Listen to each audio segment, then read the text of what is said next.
gente vai falar de custo de capital, os métodos ECAPM e WACC. Vamos lá, o que é custo de capital? É a taxa de retorno que uma empresa precisa obter nos projetos em que investe, para manter o valor de mercado de sua ação. Este custo de capital ainda indica a taxa de remuneração mínima exigida pelas fontes de seus recursos próprios, tá certo?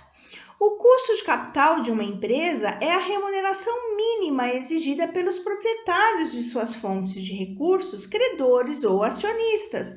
Ou seja, é aquela taxa mínima que o dono da ação, o dono da empresa, do dinheiro, né, vai exigir para a rentabilidade daquela. Podemos classificar o custo de capital em dois tipos, de acordo com a estrutura de capital de uma empresa. O que é estrutura de capital, pessoal? É o balanço patrimonial e os elementos que contém neste balanço. Então, percebam, eu vou ter lá no meu balanço patrimonial capital de terceiros, que é a soma do meu passivo circulante mais o passivo não circulante. Eu tenho capital próprio, que é o meu patrimônio líquido. Então, dentro do balanço patrimonial da empresa, nós temos todo o processo de estrutura de capital.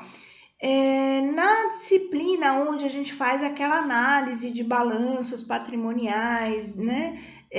DRE, a gente consegue identificar de fato a estrutura de capital evidente na situação financeira e econômica da empresa, através daquelas fórmulas de endividamento, de liquidez, de rentabilidade sobre o patrimônio líquido, rentabilidade sobre o imobilizado, não é? Então, a gente tem diversas fórmulas aí para aplicar para identificar essa estrutura de capital. Mas para custo de capital, que é o valor das ações, é o suficiente o capital de terceiros, que é o custo que provém de fontes de empréstimos e financiamentos, relembrando que é o passivo circulante mais o não circulante, o capital próprio, que é o patrimônio líquido, tá? Aquelas contas que fazem parte do patrimônio líquido, como reservas de capital, capital societário, não é? Tudo que contém lá no meu patrimônio líquido. Sendo assim, o custo de capital representa uma taxa mínima que a empresa precisa obter em suas operações, o que indica ainda que a remuneração mínima necessária a ser auferida para manter o valor de suas ações e também o seu respectivo crescimento sustentável da empresa, de acordo com Gitman. Então, percebam, Gitman fala exatamente isso que eu falei, o custo de capital é aquele valor mínimo que o investidor pretende obter aí através daquelas ações. Então, ele lança no mercado acionário ações preferenciais e ordinárias com o objetivo de obter lucro. E este lucro precisa ter uma remuneração mínima. Qual será? Então, nós temos métodos para fazer este cálculo. Ainda no conceito de custo de capital, vale lembrar que nada mais é que o retorno mínimo esperado pelos investidores. Ele ainda é determinado pelo risco, sempre associado ao investimento, tá certo? Então, por que eu quero identificar qual é o custo de capital? Porque eu quero entender se eu vou ter mais ou menos risco naquelas ações da minha empresa. Tá? Vale lembrar que sempre ressaltar alguns pontos importantes em relação ao custo de capital, que devemos saber que um ativo sem risco é aquele que não é passível de uma inadimplência por parte do emissor e cuja remuneração possa ser prevista com certeza. O que ele quer dizer aqui? Gente, não adianta fazer um custo de capital, fazer um cálculo matemático, estatístico, aplicar as fórmulas para entender de um ativo que não tem risco nenhum. Né? Vou pegar uma poupança ou então um título público, alguma coisa que tenha aí atrelado o prazo e conservadorismo, sem risco, né, para identificar o valor dessas ações? Não, tá certo? O que eu quero identificar aqui é exatamente isto. Devemos saber que um ativo sem risco é aquele que não é passível de inadimplência. A remuneração já é prevista, então não cabe neste aspecto o custo de capital, ok? Então, vamos identificar o cálculo do custo da ação. Vamos primeiramente falar do modelo de precificação dos ativos financeiros, chamado CAPM, desenvolvido por Sharpe em 1964 e atualizado por Black e Linkner em 1965, os criadores deste método de cálculo de valoração à ação. O CAPM, Capital Asset Price Model, tá? Esta é uma ferramenta, tá? Onde obtém aí um risco de um investimento, é um dos principais fatores ponderados para realizar idealizações financeiras, quando existe reflexão e o planejamento. Nessa análise de possíveis retornos, vale destacar o CAPM, modelo matemático que se baseia na hipótese de um ambiente de mercado, cuja competitividade permite realizar uma medida de cálculo para conhecer o real perigo do investimento desejado. CAPM, então, é uma ferramenta para embasar a definição. De uma forma bem simples, o risco é uma variância entre o investimento e o que retornou ao mesmo. Para encontrar esta lógica, o modelo limita-se a uma hipótese de mercado estável, completo e competitivo. Teoricamente, o CAPM fornece o mesmo custo da ação calculado pelo modelo de precificação com crescimento constante, utilizando outras variáveis nos cálculos. O modelo de precificação de crescimento constante, ele é idealizado por Gordon, tá? E a única coisa que difere no resultado final para o sistema CAPM, para o método CAPM, é as variâncias, a fórmula, a equação que ele utiliza, os dados que ele utiliza para obter o mesmo resultado. Como o sistema CAPM é um dos métodos mais utilizados no mundo, a gente utiliza este, tá, como análise aqui na nossa aula. Neste modelo de precificação, CAPM, o preço corrente da ação no mercado reflete sempre no risco-retorno esperado pelos investidores. É uma ferramenta interessante para os investidores, pois possui intenções em mercados de países emergentes na economia mundial. O que vale sempre ressaltar que o CAPM ele é uma ferramenta extremamente utilizada no mundo inteiro, mas ele tem uma certa confiabilidade em países onde a inflação ela é estável, que é o que não acontece no nosso país. Então, quando a gente fala que eu vou calcular o custo de capital de uma ação operada fora do Brasil, a gente tem 100% de segurança nesta ferramenta, neste método. Por isso que ela é, de fato, uma base para o mundo no cálculo das ações mundiais. Mas em países onde a gente tem um mercado muito instável, não é uma ferramenta adequada. Então, o modelo CAPM é de uma forma sistemática, saber conhecer os riscos desse investimento no mercado de capitais, baseado ainda em fatores matemáticos refletidos sobre o cenário específico, ele irá avaliar o investimento financeiro selecionado, de fato, se ele será rentável ou não. O CAPM possui uma estrutura baseada em um período único, indeterminado, o que não é congruente a situações de ações flutuantes, diversificadas e extremas. Exemplo, não pondera na possibilidade de uma alteração de mercado necessariamente influenciar em algumas ações. ações. É o que eu acabei de dizer, né? Então, ele não vai operar, ele não vai ponderar nada em volatilidade de mercado. Né? Em mercados inflacionários, ele não aciona nessas situações flutuantes, ele não é ideal.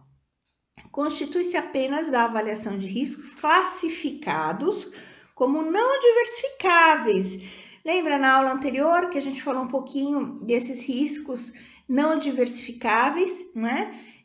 Ou seja, eles não alteram o mercado como um todo. Então, são riscos não diversificáveis, tá certo?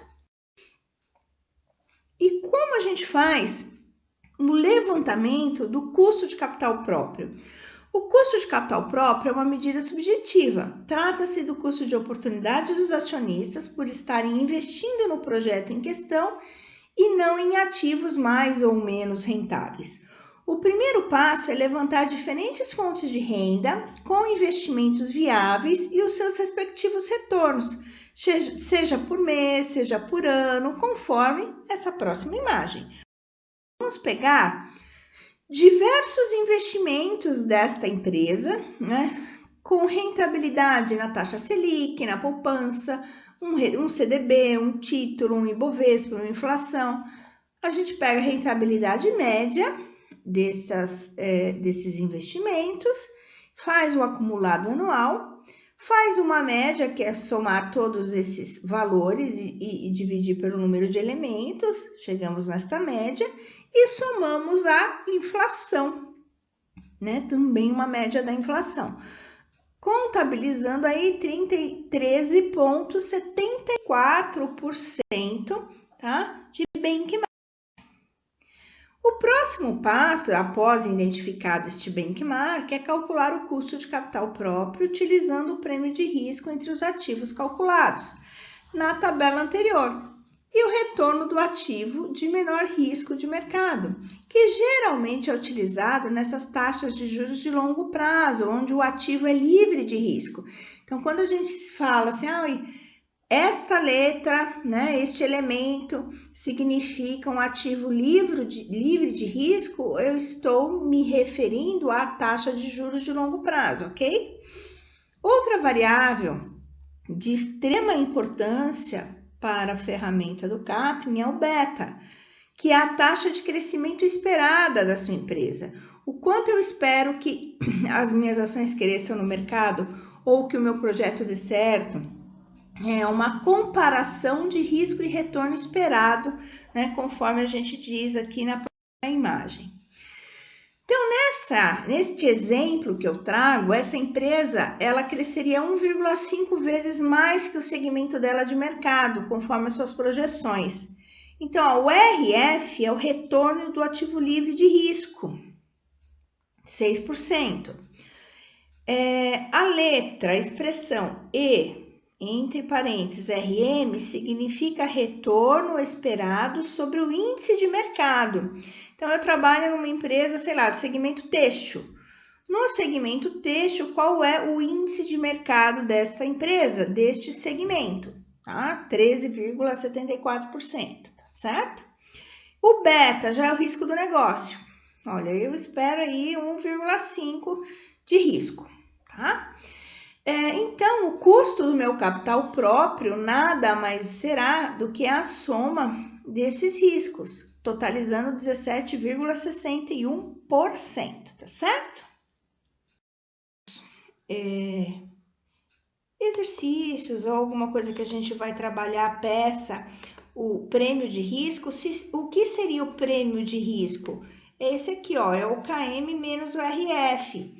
Então, eu vou identificar esses dois valores normalmente no próprio enunciado do exercício ou na própria situação.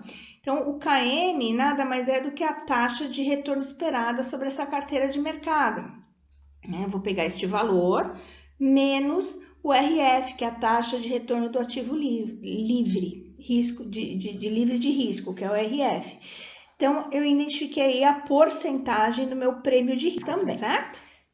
Aqui um exemplo prático, aonde eu deixo aqui eles sinalizados com as suas cores, tá certo? Para a gente entender mais facinho.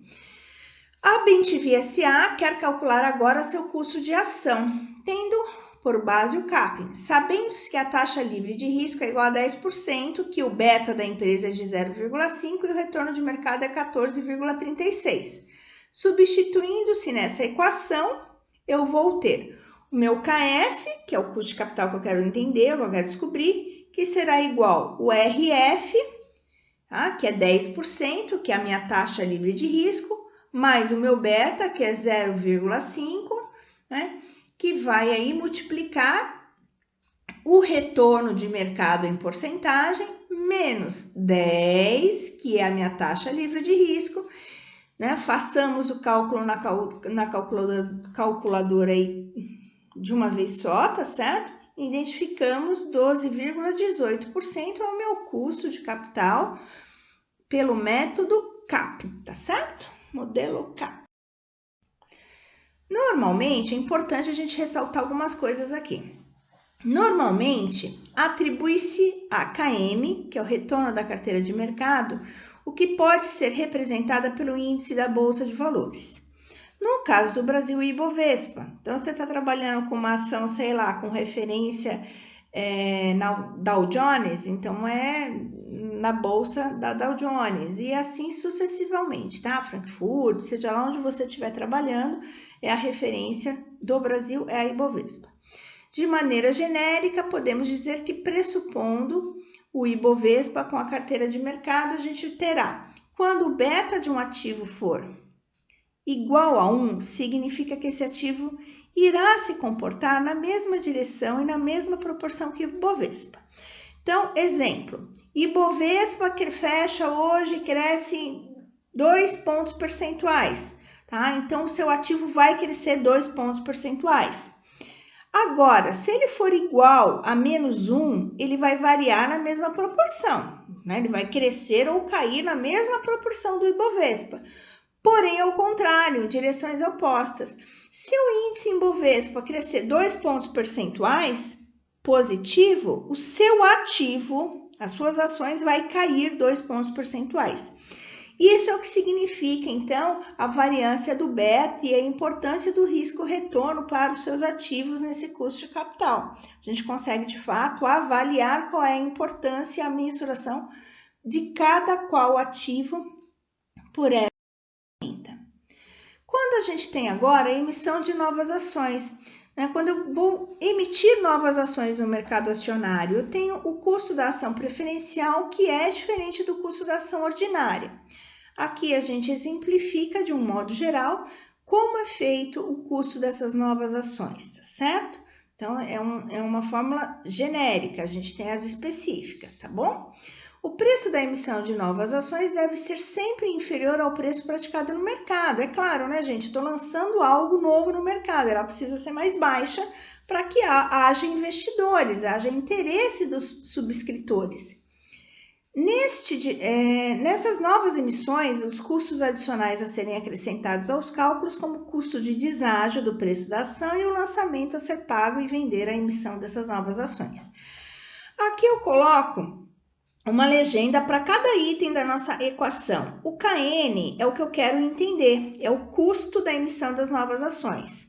O D1 é o dividendo por ação esperado. O que é dividendo, gente? É o valor que eu espero, né, ter de rentabilidade depois de um tempo. O NN é o preço de mercado das ações, tá? Sempre abatendo os custos da emissão dessas novas ações. Então, é o preço atual dessas ações abatido o custo da emissão das novas ações. E como que eu calculo o custo de emissão de novas ações? Eu vou pegar lá a previsão de deságio, tá? Que é a queda de valor, é uma previsão, tá? E somar aos custos de underwrite. O que significa o underwrite? É como se fossem taxas administrativas da subscrição daquela ação no mercado acionário. Então, eu vou lançar essas ações no mercado acionário, tem um custo para isso, que esse custo se chama o underwrite, certo? E o G, que é a taxa anual de crescimento constante desses dividendos, desses lucros, tá certo? O quanto vai crescer os dividendos. tá? Eu vou ter R$ 3 de deságio. Olha, R$ 3 de deságio. E ainda tenho de custo de underwrite, que é os custos administrativos, R$ 2,50. Primeira coisa que a gente precisa entender, então, é o custo. Legal? Achei o custo. Agora, eu preciso do valor atual da ação, que é o meu NN. Ai, eu tenho lá que é R$ 62, mas foi 15,50, foi 5,50 das minhas...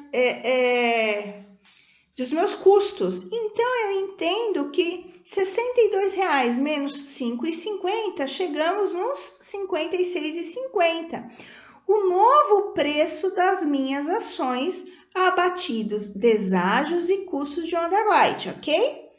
Apliquemos agora na fórmula de custo de emissão de novas ações, que é o meu KN, que será igual os dividendos que eu espero a ser pago daqui no meu próximo período, que é 4,41, que vai dividir o preço das minhas ações. Encontramos R$ 56,50.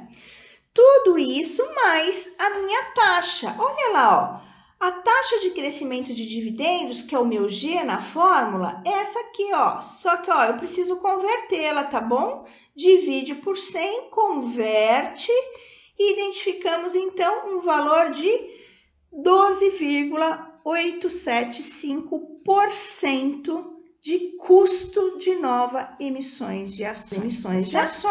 Bom, nós podemos identificar que o modelo CAPM, então, é uma ferramenta extremamente interessante para avaliar investimentos. Porém, falta popularidade, por se baseia em constâncias da estrutura, que na verdade é aquilo que eu havia dito, dessa volatilidade de mercado em função do nosso mercado econômico, né? Como também traz antipatia por algumas correntes, aí alguns defensores de outros métodos de custo de capital. Acima de tudo, é extremamente válido, tá? Para ratificação e necessidade de planejamento, né? Pois o processo de mercado de capitais é extremamente interessante que tenhamos, né, diversos planejamentos, né, que seja necessário a gente saber esse risco e retorno e se vale de fato a pena investirmos ou não. O que eu posso concluir aqui para vocês que o modelo CAPM é um dos mais utilizados no mundo inteiro para papéis onde não existem tantas inconstâncias no mercado de um modo geral, tá certo? Então, concluímos o custo de capital pelo método e ferramenta CAPM. Agora, daremos continuidade no próximo vídeo no custo médio ponderado de capital.